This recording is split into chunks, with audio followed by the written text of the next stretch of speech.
فأنا ناصح لإخواني بالصدع بالحق تبيض وجوههم. السكوت في مسألة الحزبية يضرها، فاصدع بما تؤمر وأعرض عن المشركين. سلامي على دماج ورجالها والشيخ يحيى ودار العلم يا سعد بانيها. بسم الله الرحمن الرحيم.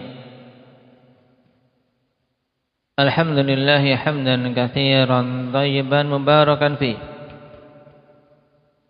كما يحب ربنا ويرضاه. أشهد أن لا إله إلا الله وحده لا شريك له، وأشهد أن محمدا عبده ورسوله صلى الله عليه وعلى آله وأصحابه ومن تبعهم بإحسان إلى يوم الدين. Amma ba'd.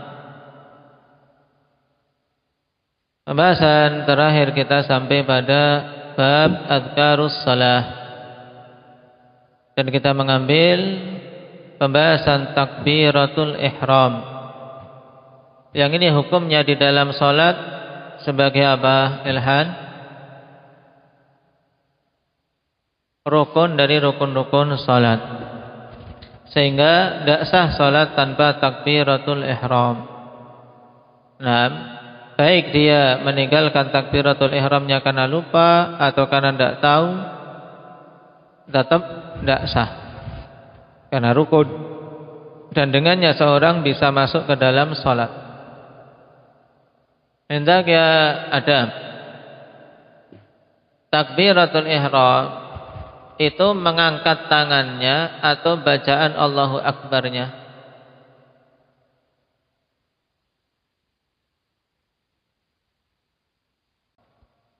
Baik, bacaan takbirnya Allahu Akbar itu yang rukun. Adapun mengangkat tangannya hukumnya apa, putra? Nah, hukumnya sunnah. Sekarang diingat kaifiyah mengangkat kedua tangan ketika takbiratul ihram. Ada berapa hal yang harus diperhatikan yang disebutkan oleh Syekh dalam muhadarah beliau di sini. Kita ingat. Nah, ada 3 masail yang perlu diperhatikan ikhwan terkait mengangkat tangan. Yang pertama dari sisi tingginya. Tingginya diangkat setinggi telinga atau sejajar dengan pundak. Sejajar telinga atau sejajar pundak. Permasalahan kedua apa, Muhammad Aceh?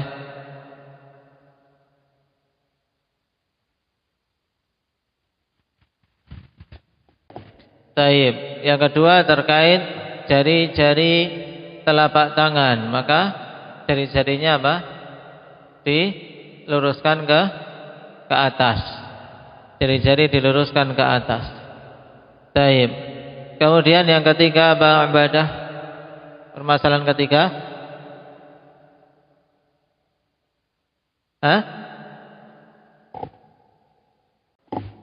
Taib. Nah, telapak tangannya diarahkan ke kiblah. Ini 3 masail terkait mengangkat tangan, dan hukumnya sunnah. Disunahkan mengangkat tangan pada berapa tempat, Ahmad, di dalam salat? Taib, diingat-ingat. Nah, itu 4 tempat yang disunahkan mengangkat tangan, yaitu ketika takbiratul ihram, yang kedua ketika hendak rukuk, yang ketiga ketika bangkit dari rukuk, dan yang keempat ketika bangkit dari tasyahud awal. Baik. Qabla an nadkhul fi du'a al-istiftah, faman hafizal hadits fi takbiratul ihram falyaqra.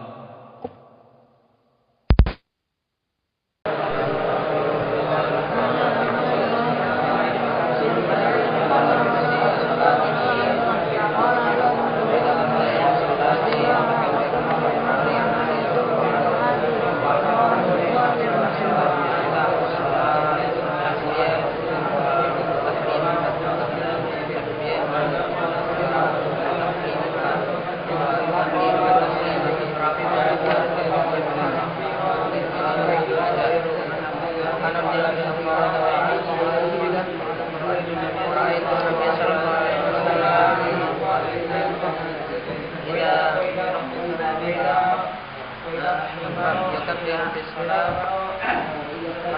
يرفع يديه حين يكبر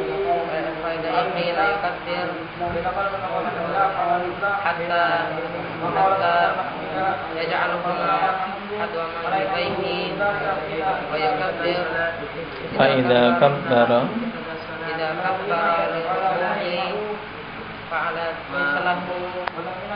مثله وقال طيب بارك الله فيكم. قال شيخنا يحيى الحجوري حفظه الله تعالى asahhu du'ail istiftah atau asahhu du'ain listiftahis salah. Tidak ada alifnya di sini. Asahhu du'ain listiftahis salah. Doa yang paling sahih untuk membuka salat. Istiftah kan doa pembuka di dalam salat. Setelah seorang membaca takbiratul ihram, kemudian bersedekap, maka doa yang pertama kali dinamakan dengan doa apa, Umar? Doa istiftah. Taib. Qala an Abi Hurairah radhiyallahu anhu qala kana Rasulullah sallallahu alaihi wasallam idza kabbara fis salati sakata hunayatan qabla an yaqra. Faqultu ya Rasulullah bi abi anta wa ummi ara'aita sukutaka baina at-takbiri wal qira'ati ma taqul. Dari Abi Hurairah radhiyallahu anhu beliau mengatakan, dulu Rasulullah sallallahu alaihi wasallam apabila telah takbir di dalam salat, idza kabbara, takbir apa yang dimaksud ini Tariq? Takbiratul ihram. Jadi idza kabbara takbiratul ihram fi salat. Takbir yang pertama kali. Sakata hunayyatan, beliau terdiam sejenak. Hunayyah yaitu waktu mubham yang tidak terlalu lama, yaitu ungkapan untuk menunjukkan waktu yang singkat, beberapa saat. Sakata hunayyatan, beliau terdiam sesaat. Qabla an yaqra, sebelum beliau membaca Al-Fatihah maksudnya. Qabla an yaqra Al-Fatihah, sebelum membaca Al-Fatihah. Karena Al-Fatihah adalah bacaan Al-Quran yang pertama kali dibaca. Nah, dan apabila itu pada salat jahriyah, ya dibaca jahar. Maka aku katakan, wahai Rasulullah, bi abi anta wa ummi, ungkapan yang terbiasa mengalir di lisan orang-orang Arab, yang tidak dimaksudkan adalah bersumpah dengan selain Allah, bukan maksudnya. Maksudnya penegasan. Nah, apa gerangan atau ara'aita sukutaka baina takbiri wal qiraah. Naam.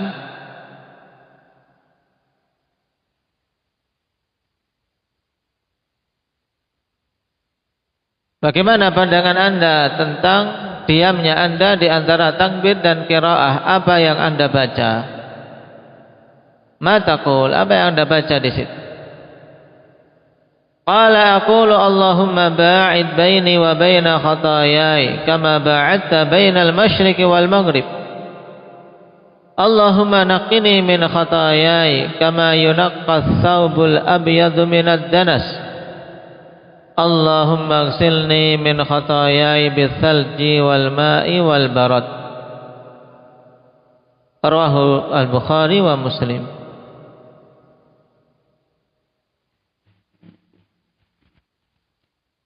Kemudian Nabi sallallahu alaihi wasallam mengatakan, aku membaca pada waktu di mana aku diam tersebut, membaca doa Allahumma ba'id baini wa baina khataayai. Ya Allah, jauhkanlah antara aku dengan kesalahan-kesalahanku. Kama ba'adta bainal masyriqi wal maghrib, sebagaimana engkau telah menjauhkan antara timur dan barat, yang tidak akan pernah bertemu. Allahumma naqqini min khataaya, ya Allah bersihkanlah aku, dari kesalahan-kesalahanku, kama yunaqqas thawbul abyadu minad danas, seperti dibersihkannya pakaian yang putih bersih dari kotoran-kotoran. Allahumma ighsilni min khataayai bitsalji wal ma'i wal barad, ya Allah cucilah aku dari kesalahan-kesalahanku dengan salju, air dan barad. Al-barad yaitu tetesan hujan yang bentuknya seperti butiran-butiran mutiara. Nah, dia kayak es batu, ya kayak es batu. Mudahnya seperti kelereng-kelereng itu. Ketika hujan barad itu bagus sekali, biasanya menumpuk di pojok-pojok talang. Cuman ya pas hujan barad enggak di luar, bisa pusing kehujanan itu karena butir-butiran segini-segini. Itu pun kami dapati di Yaman beberapa kali, enggak sering seperti itu. Waktu tertentu saja. Itu al-barad dan sangat jernih. Kalau kemudian tadi yang butir-butiran tadi diambil, dikumpulkan, dimasukkan ke aqua, itu airnya jernih sekali ketika telah mencair. Baik. Pada hadis ini akhwani fillah terdapat fawaid. Nah, yang pertama sangat jelas di sini menunjukkan hirs sahabat, menunjukkan semangat sahabat dalam memperhatikan salat Rasulullah SAW, baik ketika Nabi bergerak maupun ketika diam. Nah, apa faedah pertama? Ada di kitabnya, sudah ada belum? Besok pesan biar menghafal doanya, yaitu semangat para sahabat untuk memperhatikan salat Nabi SAW yang diamnya diperhatikan, apalagi yang gerakan-gerakan. Diamnya saja ditanyakan, diamnya apa wahai Rasulullah? Karena terpatri pada diri para sahabat, tidak ada di dalam salat itu nganggur, tidak ada di dalam salat itu diam kok nggak ada apa yang dibaca. Pada kondisi kita sholat semuanya sibuk, ada kesibukan. Makanya jangan sampai seorang di dalam sholatnya itu nganggur, cuma bengong ketika sudah membaca bacaan, ternyata imamnya kok belum juga bangkit dari rukuk misalnya. Sudah membaca subhana rabbiyal azim 3 kali, imamnya belum bangkit, ya tambah lagi subhana rabbiyal azim terus sampai imam bangkit. Jangan kemudian bengong diam. Baik. Demikian pula seorang pada salat-salat sirriyah, setelah membaca Al-Fatihah kemudian dia membaca wadduha misalnya, kok imamnya belum rukuk, ya tambah lagi dengan bacaan yang lain. Boleh membaca dalam 1 rakaat lebih dari 2 surat. Nah, baca lagi, tambah. Inna fis salati la syughla, sesungguhnya di dalam salat itu ada kesibukan. Jadi jangan menganggur di dalam salat.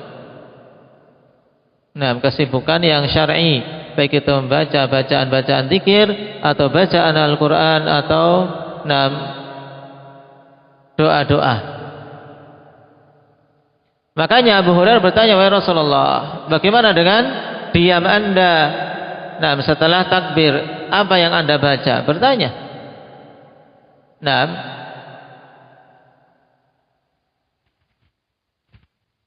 dan ini yang hendaknya kita contoh, kawan.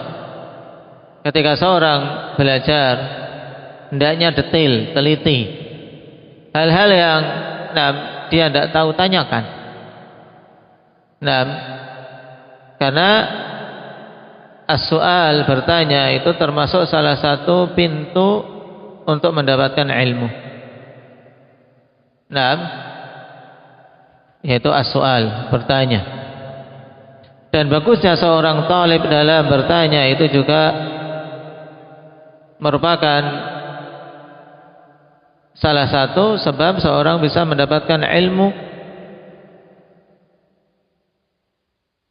Tapi pertanyaan yang memang pertanyaan seorang talib yang menginginkan faedah, menginginkan ilmu, bukan pertanyaan sebagaimana yang ditanyakan oleh orang-orang Yahudi kepada Rasulullah sallallahu alaihi wasallam.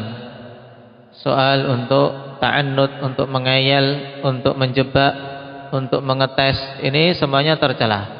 Apalagi soal untuk menimbulkan fitnah, mengadu domba satu dengan yang lain.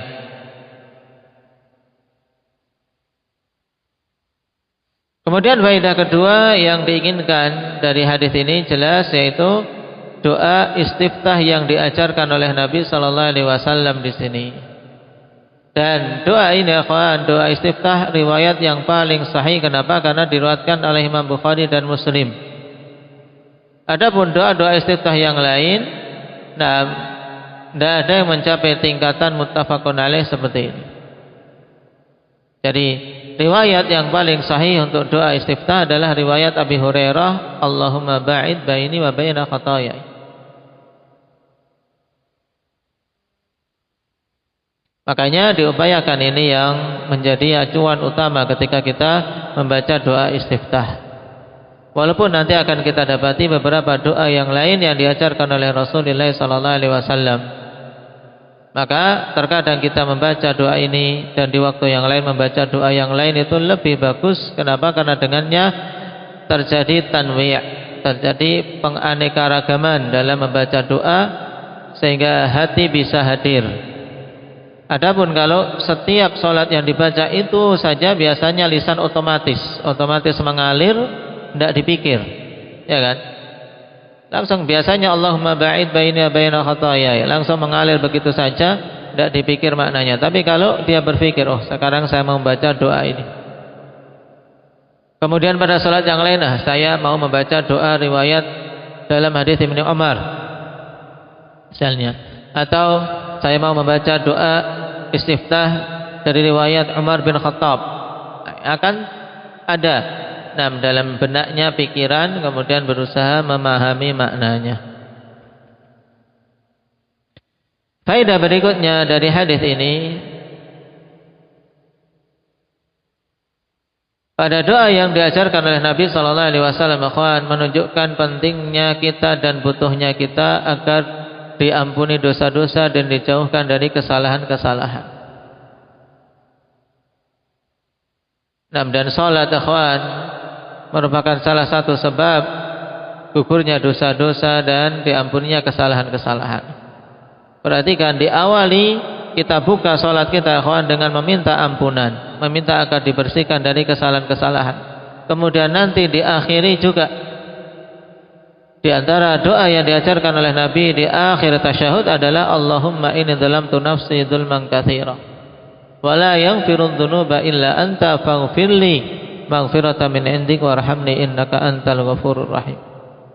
Diawali minta ampunan, diakhiri minta ampunan, setelah selesai juga istighfar minta ampunan. Kenapa? Karena kita memang sangat butuh dengan ampunan dari Allah Subhanahu wa taala.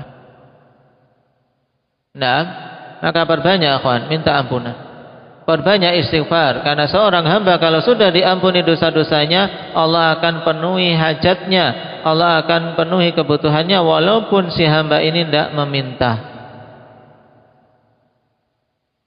Makanya perbanyak istighfar di waktu-waktu utama seperti di waktu sahur, di sepertiga malam yang terakhir, perbanyak istighfar. Dan dengan istighfar akan didapat faedah yang sangat banyak. Selain sebab pengampunan dosa, juga sebab berbagai macam anugerah dari Allah Tabaraka wa Ta'ala. Sebab jalan keluar juga bagi para talabah yang mendapati kesulitan dalam menghafal, perbanyak istighfar. Ketika sulit menghafal, jangan kepalanya dipukul-pukul, tapi perbanyak istighfar. jangan mushafnya dicoret-coret, tapi perbanyak istighfar. Nah, karena di antara sebab yang menghalangi ilmu adalah dosa-dosa dan kesalahan kita. Baik.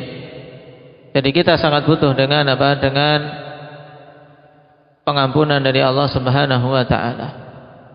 Maka dalam salat ini kalau kita perhatikan, nah, tidak keluar doa-doanya, ikhwan, dari apa? Dari doa-doa meminta ampunan kepada Allah Subhanahu wa taala. Mulai dari istiftah sampai tasyahud, kemudian di pertengahan juga ketika duduk di antara dua sujud kita mintanya Rabbighfirli Rabbighfirli Rabbighfirli. Nah,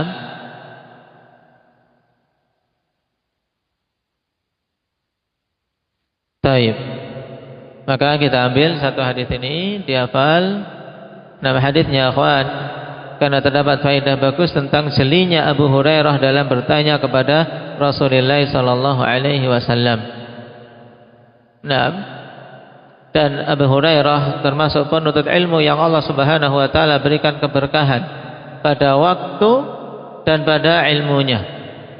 Diberi keberkahan pada waktu, kenapa? Karena beliau menuntut ilmu di sisi Rasulullah cuma 4 tahun. Termasuk yang akhir-akhir masuk Islam. 4 tahun saja berguru kepada Rasulullah sallallahu alaihi wasallam, tapi dengan keberkahan yang Allah berikan pada waktu beliau dan pada ilmu beliau bisa apa? Bisa menjadi perawi terbanyak hadis-hadis Nabi sallallahu alaihi wasallam yang dengannya ilmu sampai kepada kita. Dzalika fadlullah yu'tihi may yasha. Maka antum ya ma'syara talabatul ilm, hendaknya yang diminta pada apa-apa yang kita pelajari, ikhwan, adalah keberkahannya. Nah, keberkahannya. Demikian pula para aba dan ummahat. Nah, banyak-banyak meminta barakah kepada Allah Subhanahu wa taala pada semua apa yang Allah berikan kepada kita. Maka di antara doa yang diajarkan Nabi sallallahu alaihi wasallam kepada cucu beliau adalah wa barik li fima a'tait. Wa barik li fima a'tait. Ya Allah, berkahilah untukku pada semua apa-apa yang Kau berikan kepada. Dalam rangkaian doa, Allahumma hdini fi man hadait, wa afini fi man afait, wa tawallani fi man tawallait, wa barik li fi ma a'tait.